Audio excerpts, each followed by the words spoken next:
नमस्कार दोस्तों, स्वागत है आप सभी का आज के मुख्य समाचार के इस वीडियो में, जहां हम आपके लिए हर दिन लेकर आते हैं देश और दुनिया की तमाम बड़ी खबरें। एक एक करके सभी बड़ी खबरों के बारे में आपको सटीक जानकारी देंगे। बस आप इस वीडियो के साथ अंत तक बने रहें। साथ ही आपसे एक छोटी सी रिक्वेस्ट है कि मुझे इस वीडियो को बनाने में बहुत मेहनत लगती है, तो इस मेहनत के लिए वीडियो पर एक लाइक जरूर कीजिएगा। साथ ही वीडियो के नीचे दिए गए इस लाल बटन को दबाकर चैनल को सब्सक्राइब कीजिए, उस घंटी को भी दबाइए ताकि आपको दिन भर की बड़ी खबरों की जानकारी लगातार मिलती रहे।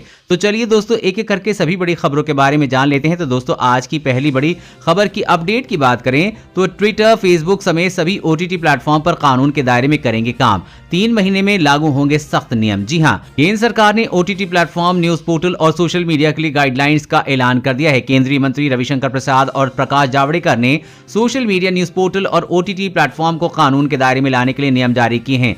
केंद्रीय मंत्री रविशंकर प्रसाद ने कहा है कि सोशल मीडिया पे ऐसा कंटेंट आ रहा है कि जो किसी तरह से भी सभ्य नहीं कहा जा सकता। मीडिया की आजादी के नाम पर कभी भ्रामक तो कभी अश्लीलता फैलाना या फिर कभी किसी का आस्था, किसी के धर्म या किसी की निजता से सेंध लगाने वाले ओटीटी प्लेटफॉर्म पर सरकार ने नकेल कसी है, क्योंकि सरकार के पास सोशल मीडिया से जुड़ी शिकायतें लगातार आ रही थीं। उन्होंने कहा कि फेसबुक, ट्विटर जैसे तमाम सोशल मीडिया प्लेटफॉर्म को कानून के दायरे में रहकर काम करना होगा और देश के कानून का सम्मान करना होगा। रविशंकर प्रसाद ने कहा कि सोशल मीडिया प्लेटफॉर्म को खुद ही ऐसे कायदे बनाने होंगे जिनके माध्यम से देश के कानून को, लोगों के अधिकार का हनन न हो। केंद्रीय मंत्री ने कहा कि सोशल मीडिया प्लेटफॉर्म को खुराफाती सामग्री डालने वालों का नाम उजागर करना होगा। फेक या गैर कानूनी कंटेंट को 36 घंटे के भीतर हटाना होगा और जो लोग भ्रामक सामग्री डाल रहे हैं उनके खिलाफ एक्शन लेना होगा।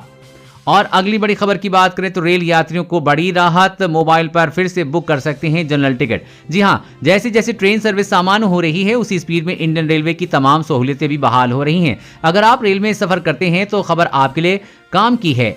दरअसल भारतीय रेलवे ने टिकट बुकिंग काउंटर पर जाने के लिए और सोशल डिस्टेंसिंग मानदंडों का पालन करते हुए यूटीएस ऑनलाइन मोबाइल ऐप के माध्यम से अनारक्षित टिकट बुक कराने की सुविधा को फिर से शुरू करने का ऐलान कर दिया है। बता दें कि पिछले दिनों रेलवे ने एक अहम फैसला लेते हुए कई जगहों पर जनरल टिकट पर भी रेल यात्रा की शुरुआत कर दी है। ऐसे में यात्रियों को दिक्कत का सामना करना पड़ रहा था, क्योंकि सिर्फ बुकिंग काउंटर से ही जनरल टिकट मिल रहा था। हालांकि अब रेलवे के इस फैसले के बाद उन्हें काफी राहत मिलेगी। अब जनरल टिकट लेने के लिए लंबी कतार में खड़े नहीं रहना होगा।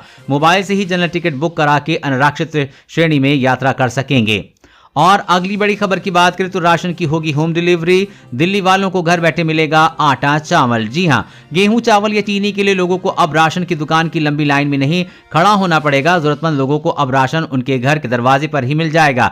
दिल्ली सरकार ने मुख्यमंत्री घर घर राशन योजना को नोटिफाई कर दिया है। दिल्ली में लगभग 17 लाख पीडीएस लाभार्थी हैं। सरकार के इस कदम से लोगों के पास पब्लिक डिस्ट्रीब्यूशन सिस्टम के जरिए राशन दुकान पर जाकर लेने की बजाय अब ये विकल्प होगा कि वो राशन की डिलीवरी अपने घर पर ले सकेंगे। इस योजना पर दिल्ली सरकार की ओर से कहा गया है कि नई योजना ये सुनिश्चित करने के लिए बनाई गई है कि सरकारी कीमतों पर अच्छी क्वालिटी वाले अनाज का वितरण लाभार्थी के दरवाजे तक किया जा सके। इस योजना में गेहूं के बजाय गेहूं के आटे के पैकेट का वितरण किया जाएगा। पहले से ज्यादा साफ और पैक किया हुआ चावल लोगों के घर तक पहुंचाया जाएगा। लोगों को डोर स्टेप डिलीवरी ई पॉज मशीनों के जरिए बायोमेट्रिक के बाद ही की जाएगी, ताकि जो योग्य लाभार्थी हैं उन्हें ही राशन मिल सके। और अगली बड़ी खबर की बात करें तो आधी हो सकती है पेट्रोल डीजल की कीमतें। सरकार कर रही है इस विकल्प पर विचार। जी हां, पेट्रोल डीजल की कीमतें आसमान छू रही हैं। यदि केंद्र सरकार पेट्रोलियम उत्पादों को गुड्स एंड सर्विस टैक्स यानी कि जीएसटी के दायरे से ले आए तो आम आदमी को राहत मिल सकती है। वित्त मंत्री निर्मला सीतारमण और पेट्रोलियम मंत्री धर्मेंद्र प्रधान ने इसके संकेत भी दिए हैं। जीएसटी की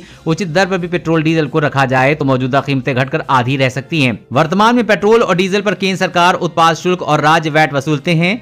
सरकार की दरें इतनी ज्यादा हैं कि 35 रुपए का पेट्रोल विभिन्न राज्यों में 90 से 100 रुपए प्रति लीटर तक पहुंच रहा है। इस पर केंद्र ने क्रमशः 32 रुपए लीटर और 31 रुपए लीटर का उत्पादन शुल्क लगाया है। ये तब है जबकि देश की जीएसटी लागू है। जीएसटी को 1 जुलाई 2017 को पेश किया गया था। तब राज्यों की उच्च निर्भरता के कारण पेट्रोल और डीजल को इससे बाहर रखा गया था। अब सीतारमण ने ईंधन की कीमतें नीचे लाने के लिए केंद्र सरकार और राज्य सरकारों के बीच एक संयुक्त सहयोग का आह्वान किया है। सरकार जल्द ही पेट्रोल डीजल को जीएसटी के दायरे में लाने पर विचार कर रही है, जिसके बाद पेट्रोल डीजल की कीमतें आधी से भी कम हो जाएंगी।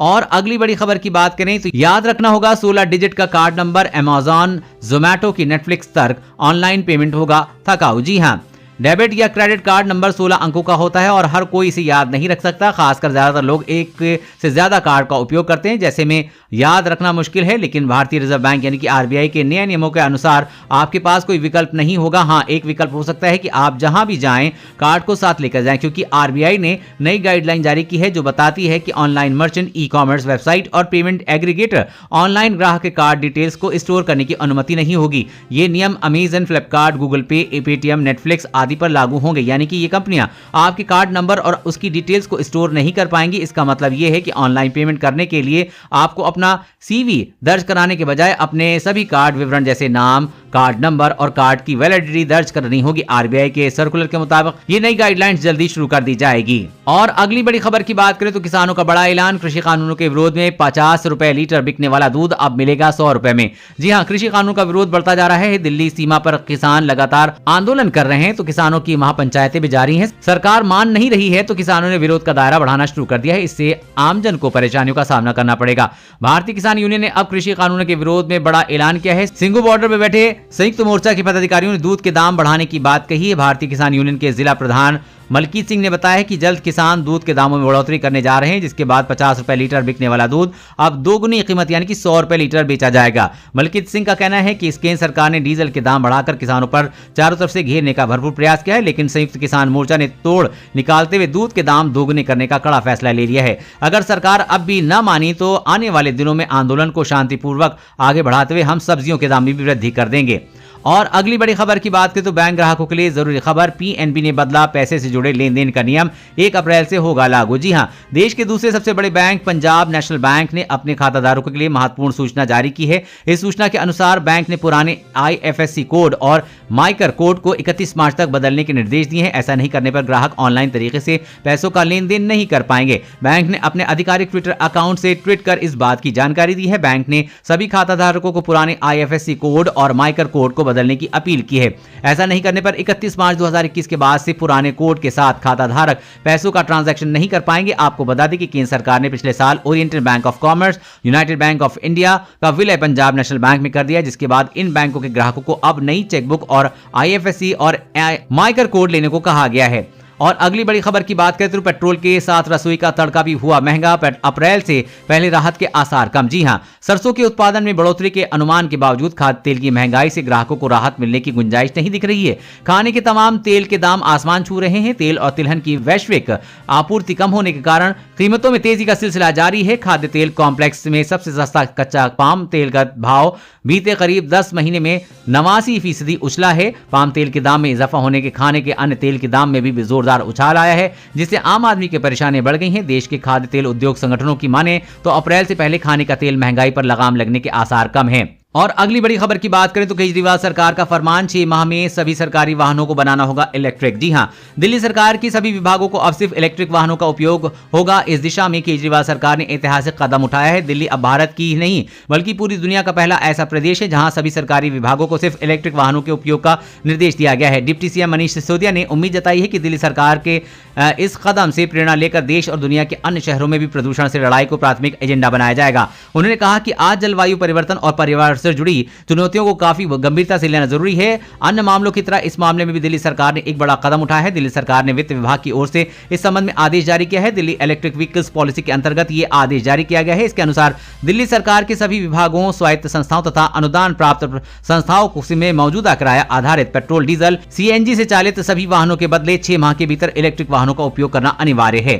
और अगली बड़ी खबर की बात करें तो राम मंदिर सिक्कों से बना देखकर चौंक गए लोग, हजारों कॉइन का हुआ इस्तेमाल। जी हां, राम मंदिर निर्माण का कार्य अयोध्या में तेजी से किया जा रहा है, लेकिन इस भव्य मंदिर के तैयार करने में कम से कम 3.5 साल का वक्त लगेगा। इस बीच कर्नाटक की राजधानी बेंगलुरु में एक अलग नजारा देखने को मिला है। यहां पर बेंगलुरु के एक संगठन ने राम मंदिर का स्ट्रक्चर तैयार किया है, जो कि बेहद अनोखा है। दरअसल ये स्ट्रक्चर सिक्कों का इस्तेमाल करके तैयार किया गया है। जी हां, एक और 5 रुपए के सिक्कों से एक बड़ा सा राम मंदिर का स्ट्रक्चर बना दिया गया है, जिसे देख लोग अब अचंभित हैं और संगठन की काफी तारीफ भी कर रहे हैं। मीडिया रिपोर्ट्स के मुताबिक राम मंदिर का स्ट्रक्चर राष्ट्रधर्म ट्रस्ट ने बैंगलोर सिटी के लालबाग वेस्ट गेट के पास बनाया है, जो कि बेहद विशाल है। इस स्ट्रक्चर में केवल 1 और 5 रुपए के सिक्कों का ही इस्तेमाल किया गया है। बताया जा रहा है कि इस स्ट्रक्चर को बनाने के लिए 60,000 सिक्कों का इस्तेमाल हुआ है। दोस्तों, अगर आप भी राम मंदिर के निर्माण से खुश हैं तो कमेंट में जय श्री राम जरूर लिखें। और अगली बड़ी खबर की बात करें तो राकेश टिकैत का ट्रैक्टर ट्रॉली लेकर संसद कूच का आह्वान। संयुक्त मोर्चा बोला ऐसा कोई कार्यक्रम नहीं। जी हां, आगरा की महापंचायत में किसान नेता राकेश टिकैत ने एक बार फिर से संसद कूच का आह्वान किया। उन्होंने कहा कि कृषि कानून का वापस नहीं हुआ तो अब की बार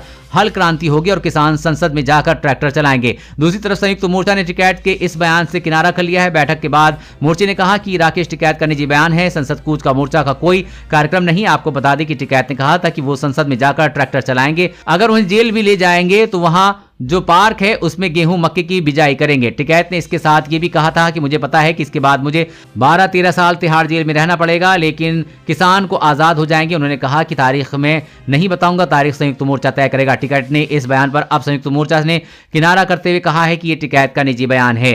दोस्तों, आज की खबरों बस इतना ही। इसी तरह हर रोज काम की खबरें जानने के लिए आप हमेशा हमारे साथ जुड़े रहें। हमारे साथ जुड़ने के लिए वीडियो के नीचे